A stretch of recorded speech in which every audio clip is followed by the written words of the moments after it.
Hello viewers, welcome to PP spicy kitchen. আজকে আমি তোমাদের সঙ্গে দু রকমের আলু স্ন্যাক্সের রেসিপি শেয়ার করছি, যেটা খেতে এতটা টেস্টি আর বানানো এতটা সহজ যে তোমরা বিশ্বাসই করবে না। তো চলো, প্রথমে আমি একটা পাত্রের মধ্যে খানিকটা জল গরম হতে দিয়েছি। এর মধ্যে দিয়ে দেবো 1 চামচ লবণ। এরপরে দুটো কাঁচা আলু এরকম ছোট ছোট করে কেটে নেব। আর আলুগুলোকে এরকম শেপে কেটেছি।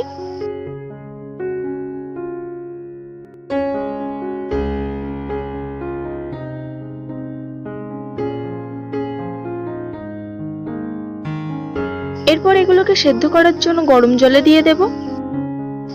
এটাকে 70% মতো সেদ্ধ করে নেব। বেশি সেদ্ধ করলে কিন্তু আলুটা গলে যাবে।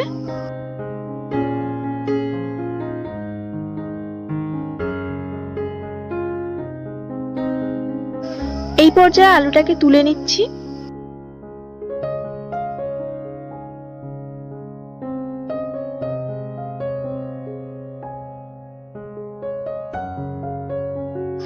এরপর এই আলুটাকে 5 মিনিটের জন্য ঠান্ডা জলে ভিজিয়ে রাখবো। অন্যদিকে আরেকটা বোলে নিয়ে নেব 2 চামচ ময়দা। 2 চামচ ময়দার মধ্যে নেব 1 চামচ কর্নফ্লাওয়ার, নেব হাফ চামচ লঙ্কা গুঁড়ো, স্বাদ মতো লবণ, আর দেব চাট মশলা। এরপর অল্প অল্প জল দিয়ে একটা ব্যাটার বানিয়ে নেব।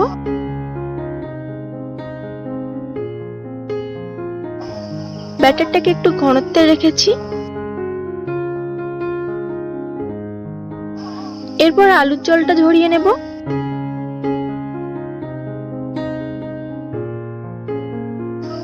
একটা করে আলু নিয়ে ব্যাটারে এরকম কোট করে নেব।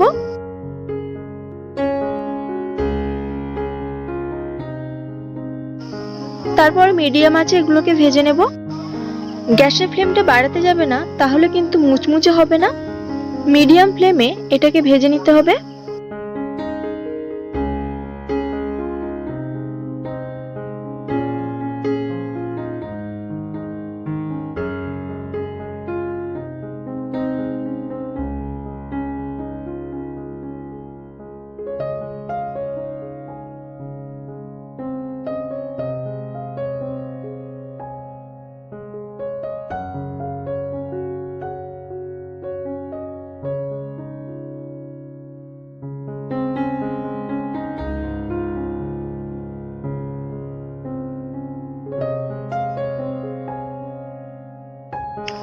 তো আরেকটা স্ন্যাক্স এর জন্য নিয়ে নিচ্ছি আমি দুটো সেদ্ধ আলু। এই সেদ্ধ আলুর মধ্যে দেব পেঁয়াজ কুচানো, দেব লঙ্কা কুচানো, দিয়ে দেব ধনেপাতা কুচি, আর দেব টমেটো কুচি, দিয়ে দেব স্বাদ মতো লবণ, দেব হাফ চামচ ধনে গুঁড়ো, হাফ চামচ লঙ্কার গুঁড়ো। সব দিয়ে আলুটাকে ভালো করে মেখে নেব।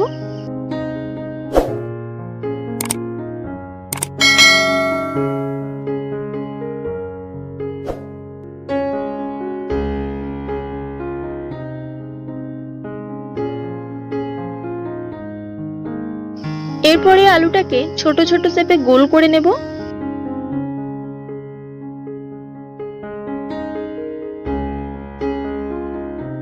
এরকম ভাবে সবগুলো করে নেব।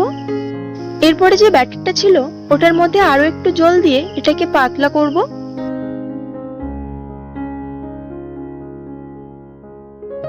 এরপরে একটা করে আলুর বল নিয়ে এই ব্যাটারে প্রথমে কোট করব। ব্যাটারে কোট করার পর এটাকে কর্নফ্লেক্সের মধ্যে কোট করব।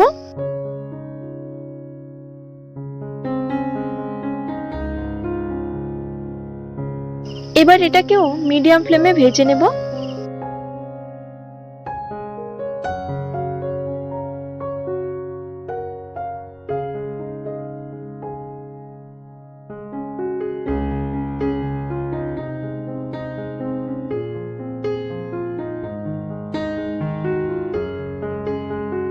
এগুলোকে উল্টে পাল্টে এরকম ক্রিস্পি করে ভেজে নিয়েছি।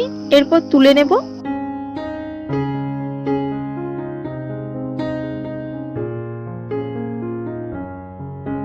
তো তোমাদের কেমন লাগলো এই দু রকম আলু স্ন্যাক্স এর রেসিপি কমেন্ট করে অবশ্যই জানাবে।